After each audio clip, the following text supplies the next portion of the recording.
Hello, my name is Catherine Peters. I'm at Princeton University. I'm a professor of geological engineering, and I'm the chair of the Civil and Environmental Engineering Department.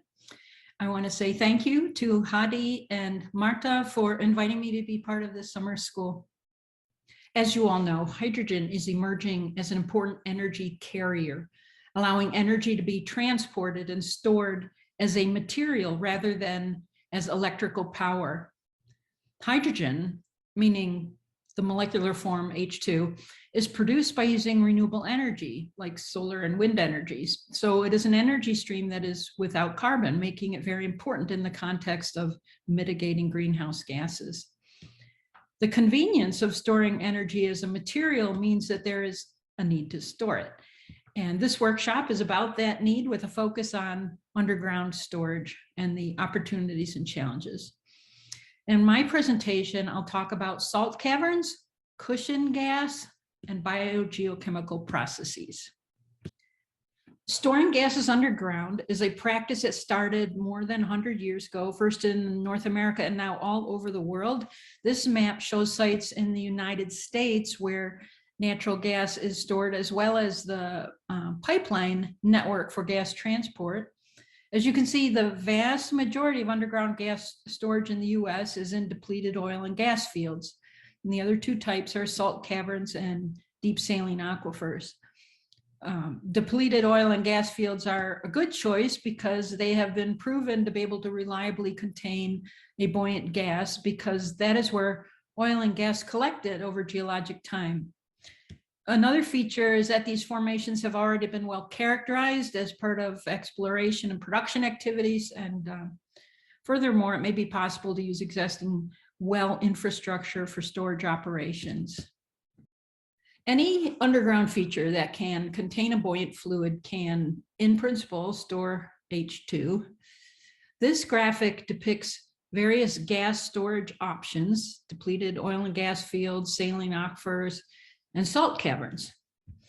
In 2020, global natural gas storage totaled more than 400 gigacubic meters, and that's 10% of total consumption.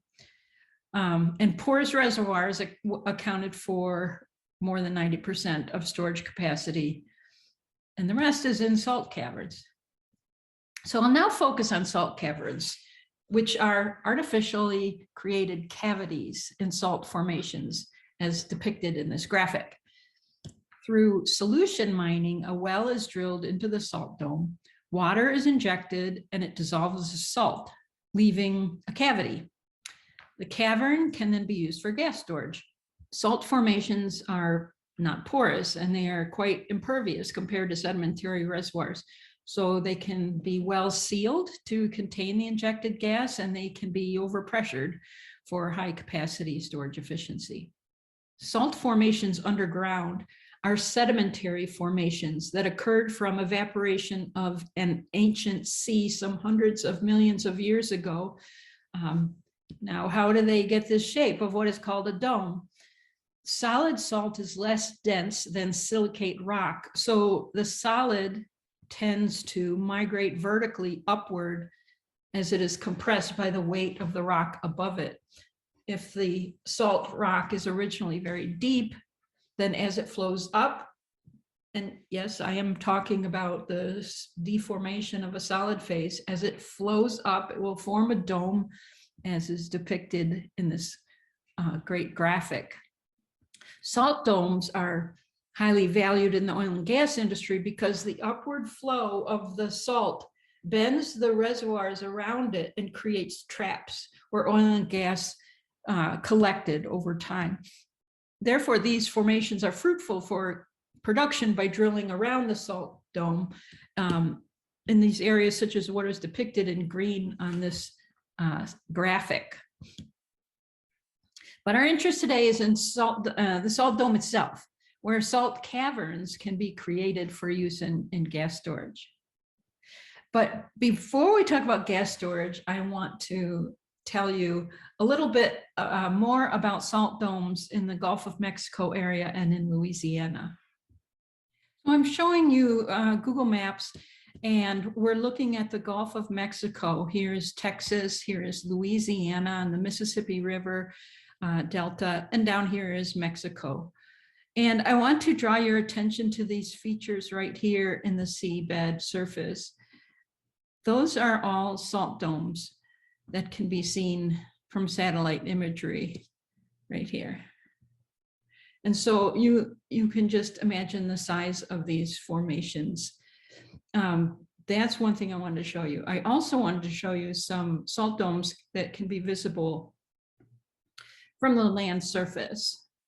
We're going into just west of New Orleans. And if we look just south of Lafayette, we can see some salt domes that have risen to the point where they form a dome on the land surface. All right, so here's one, for example. This is called Avery Island. It's not an island, but it was named that. It is a large mound. It is known for the famous Tabasco factory tours. Here's another one, and here's another one. So these features form a mound. And now I want to tell you specifically about this one. And right next to it, that's the Jefferson Island Salt Dome. And right next to it is a lake called Lake Peigneur. Lake Peigneur was a shallow freshwater lake. The salt dome was mined by the Diamond Crystal Salt Company.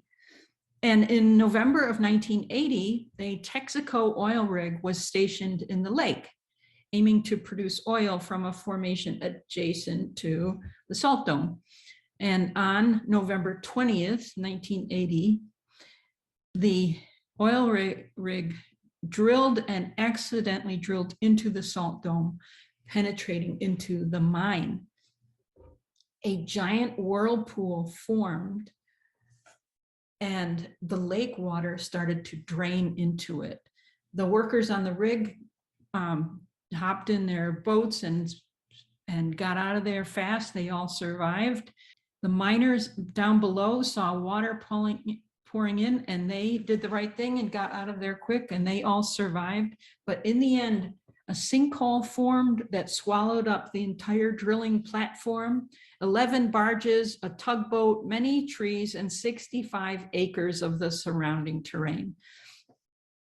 The drainage of the lake caused reversal of the flow of the discharge of the river and caused seawater to flow violently into the empty lake. So the lake took 3 hours to drain and then was empty. And then this violent rush of seawater flowing in the wrong direction refilled the lake. And because so much land mass had gone down the whirlpool, the lake after November 1980 was much, much larger than it was originally. And now it is permanently a brackish water lake, ultimately double in size from the original lake.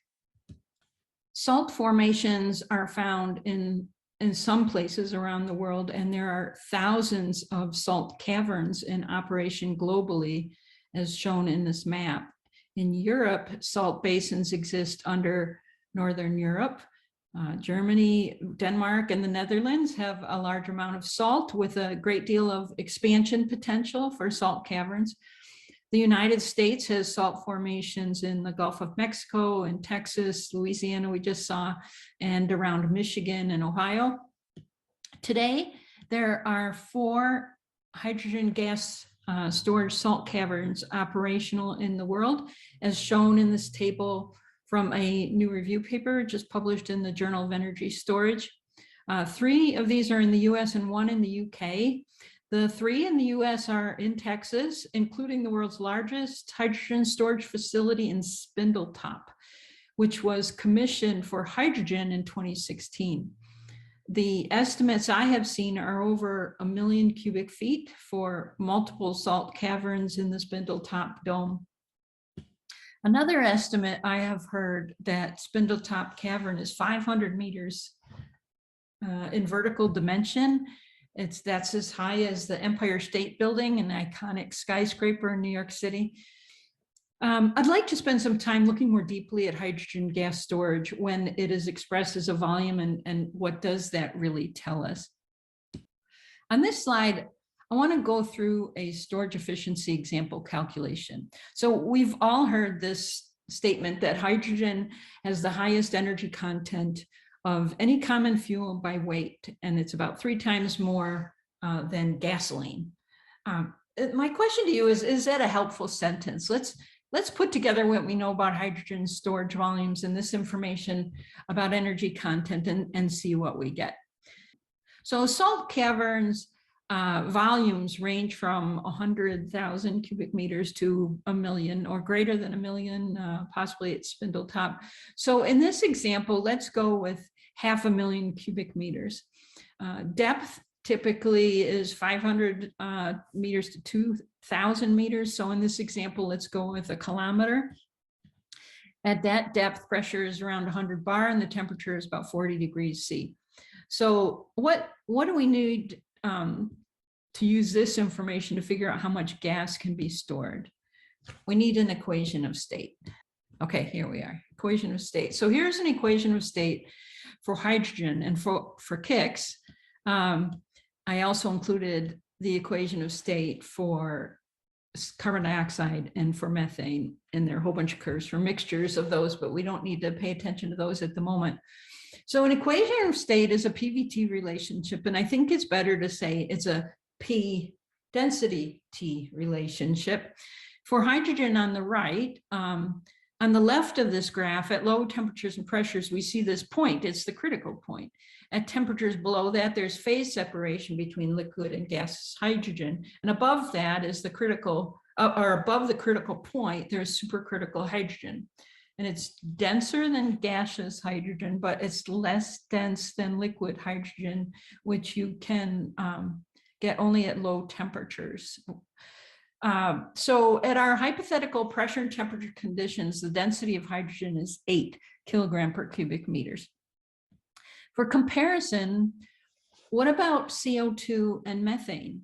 The equation of state on the left is from Kurt Oldenburg's paper, and CO2 at that temperature and pressure is about 620 kilogram per cubic meters, and methane is 80 kilogram per cubic meters.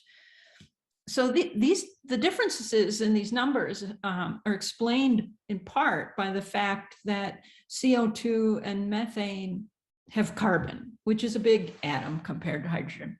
But there's more to it than that.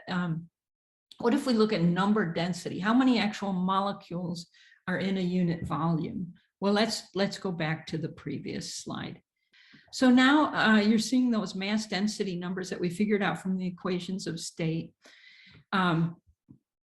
But now we also see mole density. And in this column, we see that by number, hydrogen and methane are about the same at 4,000 to 5,000 moles per cubic meter.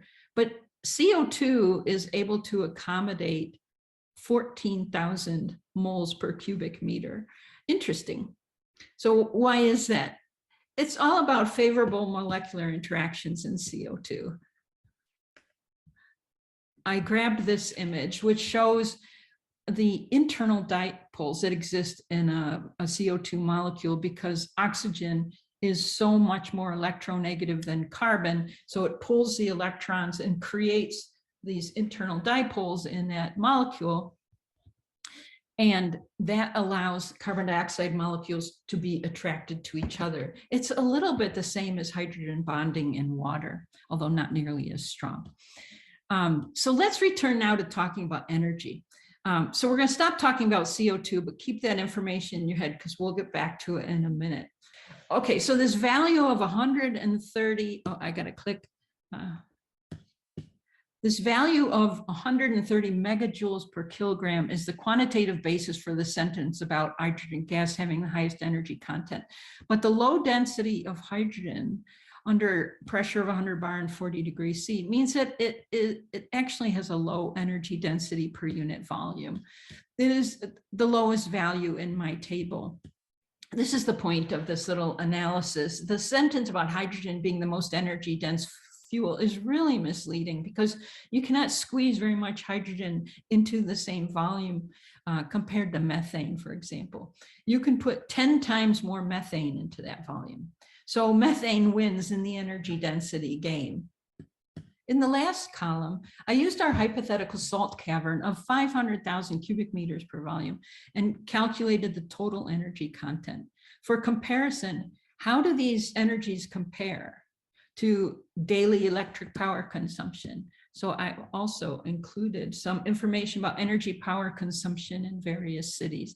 Our hypothetical hydrogen storage unit would be able to power the city of London, but not New York. If it were methane in our hypothetical storage unit, we could power 6 hours of the whole of the Netherlands. So now I'd like to shift topics, but return to talking about CO2. We're going to talk about CO2 as a cushion gas in compressed gas storage. A cushion gas is used in underground gas storage to provide pressure support. When the stored gas is extracted, the cushion gas is not extracted.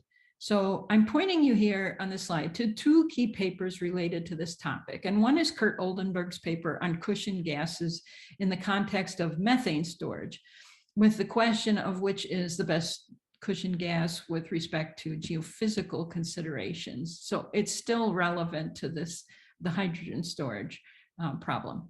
The other paper on the right is Lauren Beckingham's paper on CO2 cushion gas in respect to geochemical considerations. And both are important topics because CO2 is a unique and very interesting gas under pressure. And it's why I have found it fascinating to study in my own research for the past couple decades. There's nothing like CO2. It is dense, as we've already seen. It's compressible, which we're going to talk about. The critical point coincides with the pressure temperature profile of the subsurface. Moreover, it's soluble. It's a source of acid.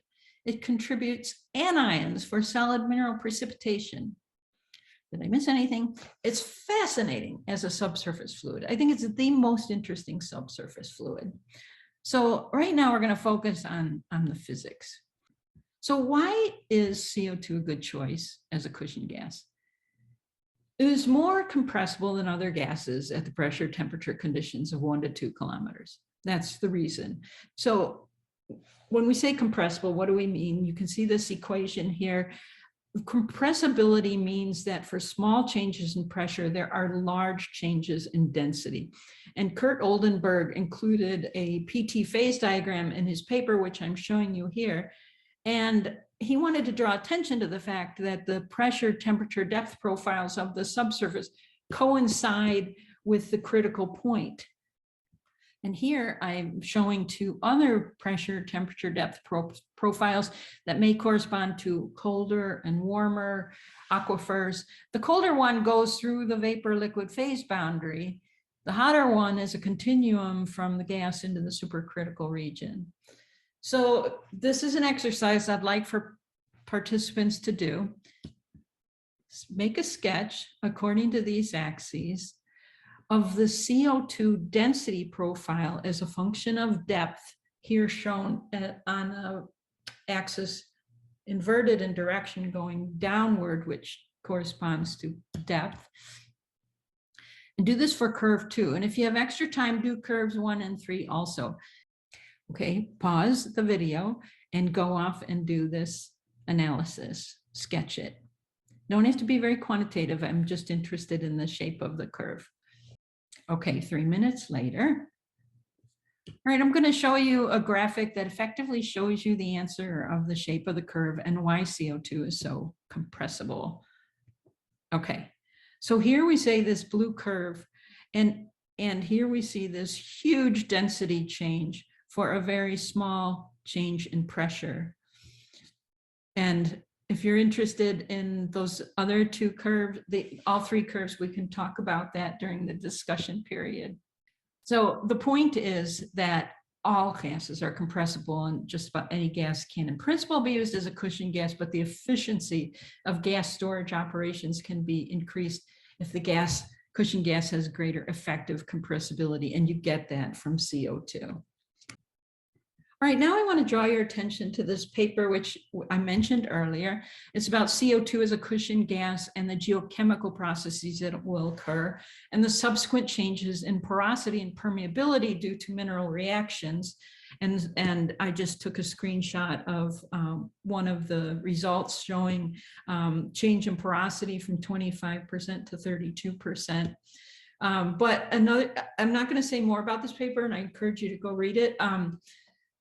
I'll also take this opportunity to note that Professor Beckingham has just tweeted out that she is looking to hire 2 postdocs. I know that she just received a Department of Energy grant to study hydrogen gas storage underground and geochemical processes. So I encourage you, if you're interested, to apply. Hydrogen can serve as an electron donor. And what I've shown on this slide is the redox half reaction. But what can it contribute its electrons to? So this table shows some of the options. In aerobic environments where there's oxygen, the most thermodynamically favorable reduction half reaction is that in which oxygen is the electron acceptor. That's at the top of the table. But the absence of oxygen in the deep subsurface means that other substances are the electron acceptors.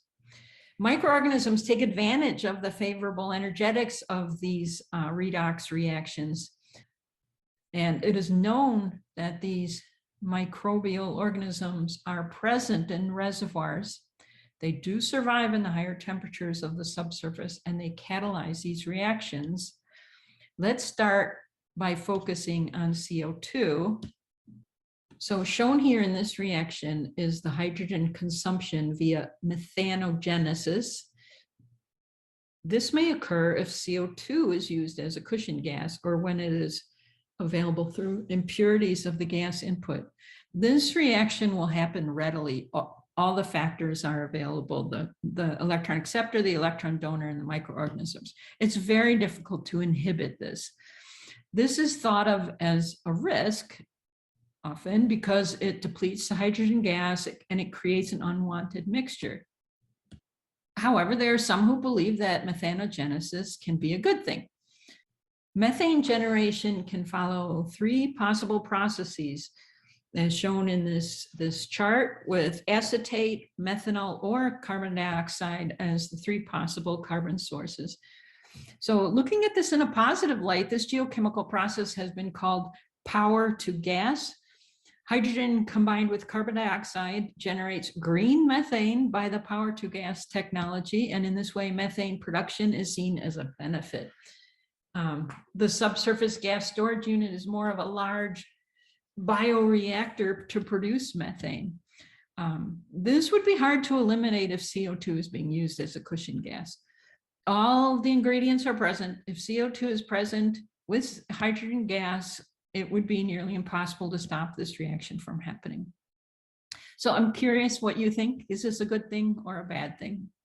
The next slide. I also want to talk about another biogeochemical process, which is H2S production. There's a lot of talk about H2S generation and that this could be a potential risk in salt caverns used for gas storage. Production of H2S is important because it sours the gas. The gas is toxic and would present hazard and dangers if leaked. Bacterial growth may lead to clogging of porous media. That's called biomass plugging. And precipitation with any ferrous iron as a sulfide could be a problem. But key to all of this is that oxidized sulfur must be present. It's not enough to just have sulfur. An example is if seawater has been introduced. The sulfur in seawater exists as oxidized sulfur. It exists as sulfate.